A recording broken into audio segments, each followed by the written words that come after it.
Alright, how's everyone doing? This will be my first video, and I'm doing this because I suck at working on cars, and I use YouTube to accomplish just about everything these days. So anyways, I got a 2006 Dodge Ram 4x4, 5.7 Hemi, and I believe the starter's gone out on it. Turn the key, get a little click down where the starter is, and nothing else. So based on the video, I did disconnect the battery right there. Can't really get to the starter from the engine, so you got to go underneath the driver's side tire.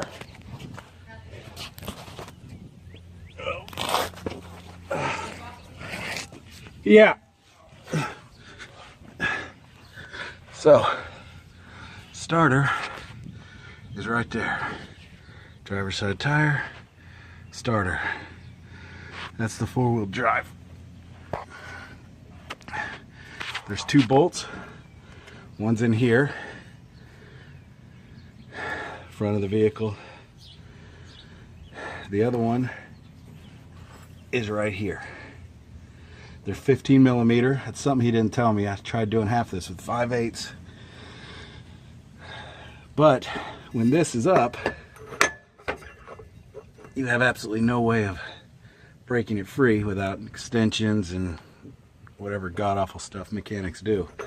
So I used 15 millimeter to take these four bolts off, which was a pain in the butt. Now it's down, and I can get in there with a 15 millimeter extension. I haven't even tried this yet. Battery's disconnected. I've already hurt my thumb pretty good, so we got to take this off. Apparently there's only two of them.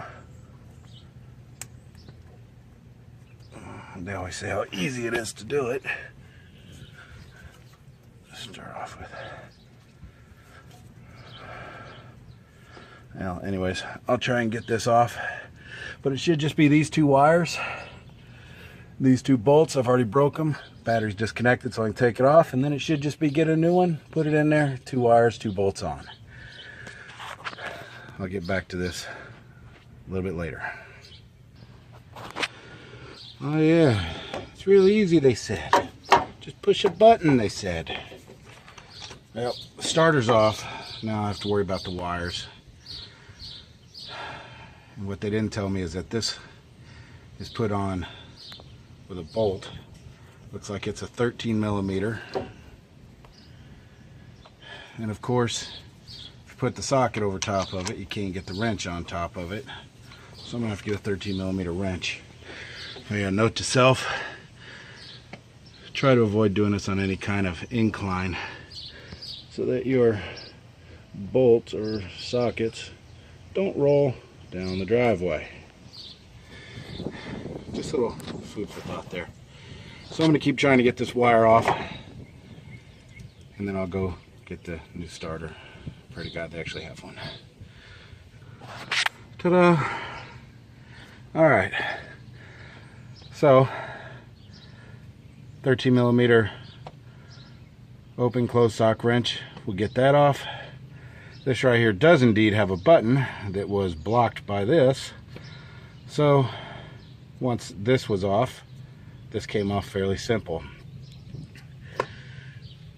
All in all, not the worst job that you could take on.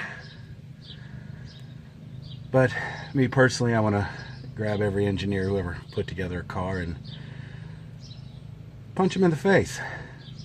I mean, who would put the button on the inside instead of the outside?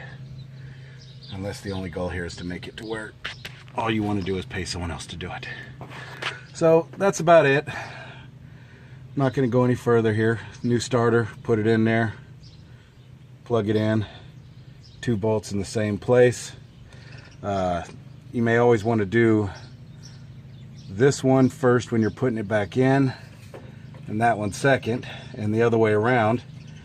Otherwise, when the weight's coming down, this socket right here is going to have a lot of pressure against it.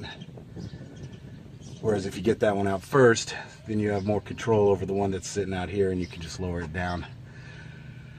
Other than removing this and the order of those sockets, I'd say it's pretty simple. So good luck. Again, 2006 Dodge Hemi 4-wheel drive. Have a good one.